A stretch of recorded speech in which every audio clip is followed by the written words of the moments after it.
Okay, just let's start with an experiment. Let's see how this goes.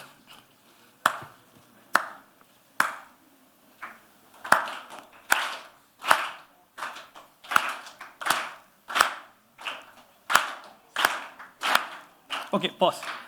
So what just happened here? Why did you clap along? No, I definitely I gave you like a small cue to start clapping. I'm sure I did that at least subtly. But really, why did you start clapping? The reason and the answer to that question is actually the reason why we have something called music in our lives right now. Let me explain. We love patterns. That's one beautiful thing about us human beings. We love seeking out patterns. We love looking at the world and identifying patterns and sort of responding to them. Let me give you a few examples to demonstrate my point. Seeing shapes in clouds. We've all done this, right? At least in our childhoods, we are going on a road trip and we see a huge cloud in the sky and it looks like a kangaroo in this case, or looks like a dog, for example. And we make up stories about how those are characters in a play that we're imagining.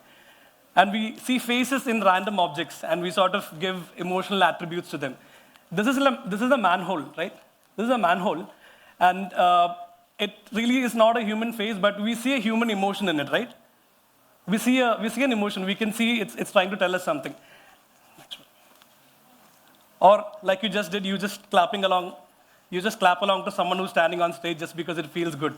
That is why we as human beings, we love patterns. We always look out for patterns and we respond to it. We identify the pattern and then we sort of start responding to it. Now let's take this one step further. I'm just going to sing a melody and let's see how this goes. Ta na na na. Ta na na na. Now, the next time I sing, try to guess the next note, okay? Ta na na na. What's the next note? What's the next? See, all of you are figuring out a pattern with it. Let's just discover why that happened. Obviously, there's been years of conditioning. We've been listening to a lot of music over our entire lives, and we've picked up sort of little cues here and there about how notes interact with each other and how scales are formed and how music notes interact with each other. And that is one reason why you could identify the next note. At least you all figure out different patterns in your head, but definitely you did find a pattern. And the previous one. And obviously there is a desire to find a pattern and respond to it, like I said. So my point is, music is basically a lot of instinct. It's very pattern driven. Our pattern seeking brain is actually the reason why we have music. Now that I've said this, let's kind of have a look at how music came about. This is, I've tried to read some research papers and I've tried to give it my own interpretations, and this is what I've realized. Music probably started as rhythm. If you imagine, like we've been around as a human species for 200,000 years. So can you imagine at one point somebody would have just started, tapping their foot on the ground on a rhythmic pattern, and that would have been the starting point of music. And somebody else might have sort of added like a chest thumping sound to it. Somebody else might have clapped to it. It might have become like a bonding activity for an entire group. And that is why if you notice, a lot of tribes have customs revolving around rhythm and dance, because it's a very primal thing for us human beings.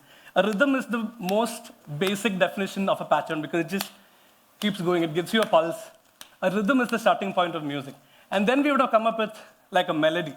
So when you think of a melody, don't think of it like a chartbuster melody or anything.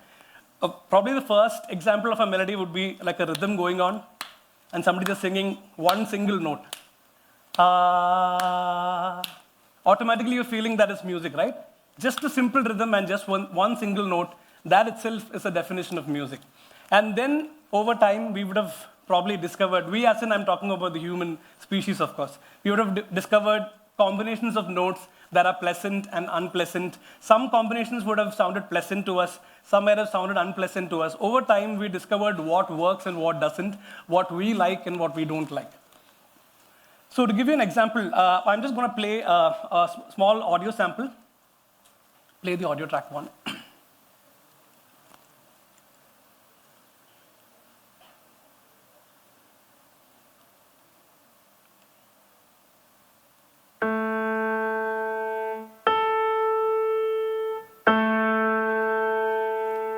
We'll listen to that again.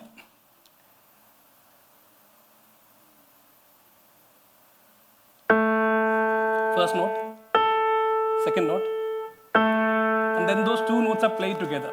So if you notice, when they played together, they sounded so much alike that they became one note, right? They sounded like one single note. So that is the fundamental building block of music, and it's called an octave. It's basically a doubling of frequencies where like one frequency is the bass note and then you double the frequency. That is what an octave is in music. That is one of the fundamental intervals of music. They are so alike that they're almost, you almost perceive it as the same note. And then the next one, over time, we would have discovered different notes in that octave. In that range of octaves, we discovered different combinations of notes, which some of them are consonant, which is to say pleasant, and some of them are dissonant, which is to say unpleasant. So these are all to our ears. These are very subjective things. These are very instinctive things. So we discovered notes that make sense to us as a species. So I'll play an example for that as well. So this goes from very consonant, very pleasant, to kind of unpleasant. You'll notice it when you hear it. Still sounding good, sounds interesting, still good. Okay, the tension is building, right?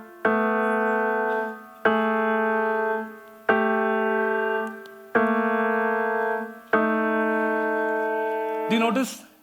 Is it making you feel things, the combination of notes? Yeah, there is definitely a sense of pleasantness and unpleasantness that is associated with note combination. So that is the idea of how music, back to the slide, please. So that is probably an idea of how music came about.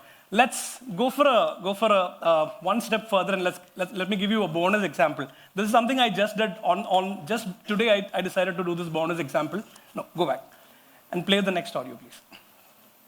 So I'm going to play a set of notes, okay? I don't want you to think of it anything in technically.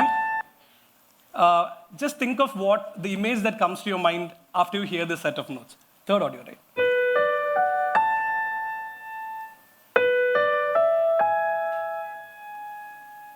Are you hearing any sound after that? At least in your mind, are you able to get a picture? Listen to it again, okay?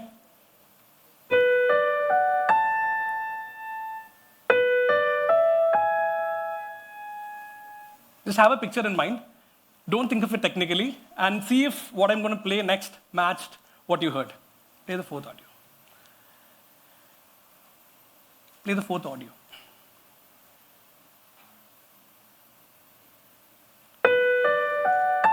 You heard this already?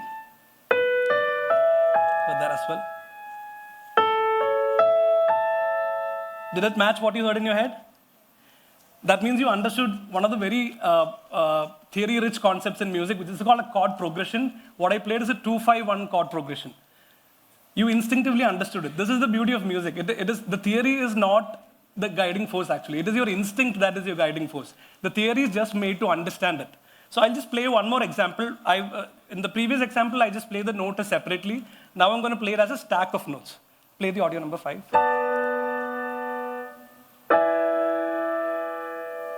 Can anyone hum a note after that? I'll play once again. See if you can hum the note after this, yeah?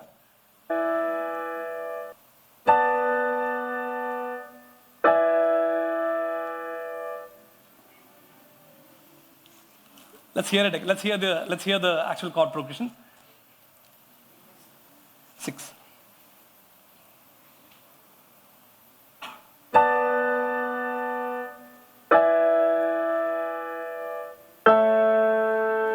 Feels like home, right? Feels like we've set up something and then we finally arrived home. That is the instinctive nature of music again. It is the feeling of building tension and then resolving it. We all know it instinctively. Once you hear it, you'll know it instinctively. And now if you go back and start listening to actual music that is produced, you will see this all the time. Music is all about creating tension and then relieving the tension. That is the beauty of music. And you understand that in a very instinctive level. All the theory that you learn, especially for musicians, I'm telling you this, all the theory that you learn is just to further put concreteness to this idea. You all know this instinctively, we all know this instinctively. The theory is there just to sort of help you understand what is going on. Next slide, please. Now, human beings, one thing I absolutely love about human beings is that we love going exponential. And this is not just about population. For example, Our first flight that we human beings took was somewhere in the early 20th century, the first powered flight. From there, we took only a few decades to get to the moon. We've been around for 200,000 years. The first powered flight was in 1903, if I'm not wrong. But then we took only a few decades to get to the moon. That is how fast we like growing. In a similar way, all the fundamentals of music that took about the best part of 200,000 years to come around, and then just over like the last few centuries, there was an explosion of music styles, and then we have jazz, math rock, the beautifully complicated system of ragas that we have in our country, right to something called atonal music, which doesn't have any sort of tonal center or any sort of predefined concept that we've established over the years. There are styles of music that challenge the very concept of music that we've developed over the years. So that is the idea of going exponential with music. So with all this was founded on the very instinctive understanding of music that we have. It all came from our instinct and our need to find patterns and respond to it. So just to conclude, this is a very short presentation, as you can see. How do you make better music? Now, I've put it in quotes because you can't really say one music is better than the other. But the idea is, how do I use this instinctive understanding of music to make your music better, to make it more instinctive? Because the more instinctive your music is, the more it will connect to people. First example, set up patterns, right? This happens all the time in music. For example, if you're at an EDM festival and the artist is playing like a groove, he sets up a beat so strong, the pulse is very strong, just goes on. He sets it up for like a couple of minutes, and then he lets go of the beat, and then the bass drop comes in, right? So if the bass drop is delayed by even a few microseconds, the entire crowd dancing there will go out of their rhythm. It's a very subtle thing. So if he misses that beat, it's over. So that is the beauty of patterns. If you set up patterns very strongly, everyone will connect to it very instinctively, because a pattern is something very instinctive, and everyone will connect to a pattern that they can recognize. Second, break them. Obviously, one of the best ways to grab people's attention is to set up a pattern and then break it. You might have heard this in a very famous song. There's a song called You Turn Me On Like a Light Switch by Charlie Puth. Have you heard?